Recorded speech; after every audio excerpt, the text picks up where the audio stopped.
Fan follower ভাইরা কেমন আছেন? আপনাদের দোয়া ইনশাল্লাহ ভালো আছি, আমি ভালো আছি। আপনাদের দোয়া আপনারা সবাই ভালো থাকবেন। দেশ এবং প্রবাসে যারা আছেন, প্রবাসের রেমিটেন্স যোদ্ধা ভাইরা, আপনাদেরকে আমি সিলেট জানাই। প্রবাস জীবনটা খুব কঠিন একটা জীবন। এই প্রবাস জীবনটা শেষ করে আসছেন, নিজের জীবনটা।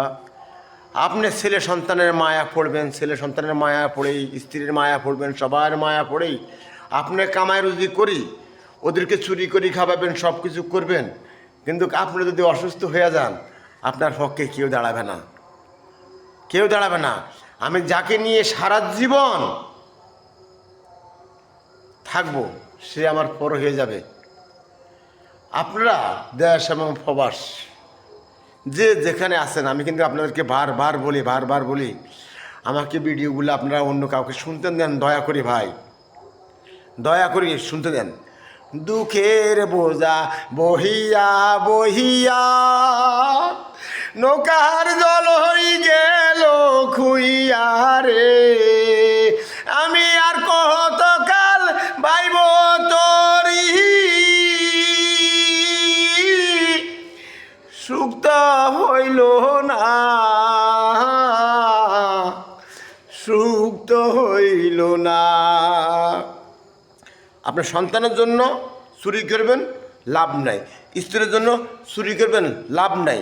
সন্তানের মায়া পড়ে সব কিছু করতেছেন তো, আপনি অসুস্থ হয়ে যান, আপনাকে কেউ ফিরে তাকাবে না, কেউ তাকাবে না। শুধু একমাত্র জনম দুঃখিনী মা ছাড়া আপনার আপন বলতে আর কেউ নাই। আপনি প্রবাস থেকে অ্যাক্সিডেন্ট হইয়া দুটো ফাও কাটিয়ে আসেন, আপনার স্ত্রী খুদার কসম কষি পরপুরুষ খুঁজবে, কিন্তু মা দুকুনি পচা মাংস নিয়ে আপনাকে বুকে নিয়ে শুইব, তারপরে মা কিন্তু আপনাকে ফেলে দিবে না। যদি সে গর্ভধারণী মা হয়, আল্লাহর কসম আমি যদি কথা বলি, আমি অতমূর্খ কইতে পারি, আমার কথাগুলো কিন্তু রাইট, আপনি লেখা রাখেন। আপনি প্রবাস জীবনটা কামাই রুজি করবেন তো আপনার সঞ্চয়টা আপনার কাছে রাখেন। আপনার সুন্দরী স্ত্রী রূপসী পাইয়া বউ পাইয়া ওর কাছে জমা দিয়েন না।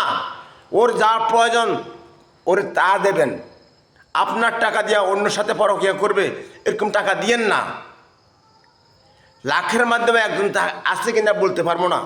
আপনার সঞ্চয় টাকাটা আপনার পকেটে রাখেন। আপনি বিবাহিত, হালালভাবে বিবাহিত করে স্ত্রী আনছেন, স্ত্রীকে আপনি দিতে হবে, 100% দিতে হবে, কিন্তু লিমিটের ভিতরে, লিমিটের বাইরে যাবেন না, লিমিটের বাইরে যাবেন না। টাকায় মানুষকে নষ্ট করে, টাকায় মানুষকে ভালো করে।